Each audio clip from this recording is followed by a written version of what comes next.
stereotypes Yeah. of lower class people. Yeah. I know this is going to be a hard quiz. I don't know, like, what are you looking for, like homeless people, I guess, or like hobos? I don't even know what classism is. I've never heard of it. Yeah, sorry guys. What do you think it is? Just by Something to do with study of classics? could you define classism? Just like what you think it is? Classism? Yeah. Yes. Do I look like a student? Just whatever first comes when you think of classism. I don't know, maybe putting something into a class and defining it. I don't know. Going to class for your studies, I guess. I mean, I don't know. I noticed that a lot of people that are of wealthier class are rude because they have a sense of entitlement, whereas most people who don't have as much are a lot more generous and kind and more giving, which is ironic because they don't have much to give. Now, Lisa, what are the different stereotypes of the three different classes? Well, I think that some of the stereotypes for the lower class are that they are bums, they have no education, and they don't work hard enough to get out of that situation. And for the middle class, I think they're normal. Everybody thinks of them as normal because they're in between. And for the higher class, most people think of them as being snotty and rich, and they get whatever they want because of the money they have. So, yeah. Okay, you ready? I'm Kate Tanis. I'm the Director of Volunteer Services for Salem Family Health Center. Salem is a Christian health clinic for the uninsured. Okay. Can you define classism for us? I would say classism is a bias that people have based on a person's socioeconomic status. So a person maybe of a higher class might be biased against someone that is maybe of a low income status. So I think it's just, in general, a bias or some kind of prejudice they have towards people that are poor or rich. You know. Okay, and then some experience, either personal or that you had here at the clinic? Well, here at the clinic, we serve mostly those that are without resources, and so I would say most of the people that we serve are what we call underserved or uninsured. So most of them are pretty poor. What is challenging for some of the doctors that serve here is when they see them have a BlackBerry.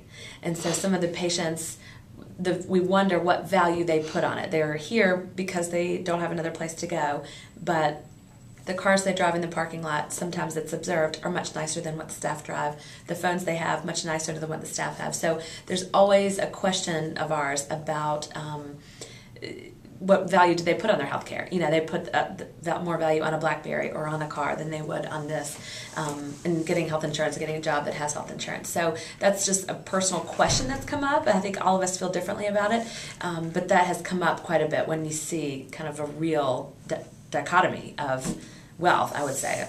So, Emily, how are you today? I'm doing fine, thank you. Love the blanket. Thank you. My aunt made it. Looks like something your aunt would make. May I ask you a very personal question? Try me.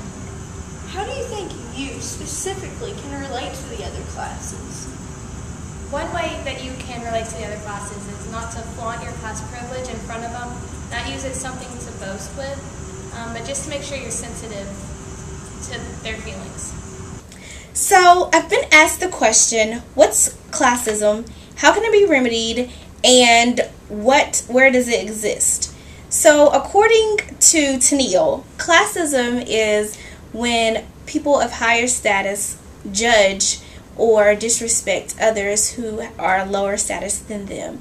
And we see this in healthcare, our school systems. We also find it in our general day-to-day interactions with one another. There are several things that we can do to remedy the situation. One is by starting to get to know each other, finding out who we are and trying to find out what can we do to help one another instead of beating each other up and climbing to the top without pulling someone else up with you. That's one mechanism in which we can use to further eliminate classism. Something else that's really important that I think we fail to realize is that we're all people, we're all human, and that at the end of the day, what's important is our soul salvation. And so it doesn't matter what car you drove, what house you lived in, but if your life was right and it's with Christ. So, in a nutshell, though classism exists and probably will exist because people are selfish and they don't like giving of themselves and their time, we should still, as individuals, make time and opportunity and have the latitude to want to be open to hear other people and their experiences and help them out when they can. So Alicia, how was your experience?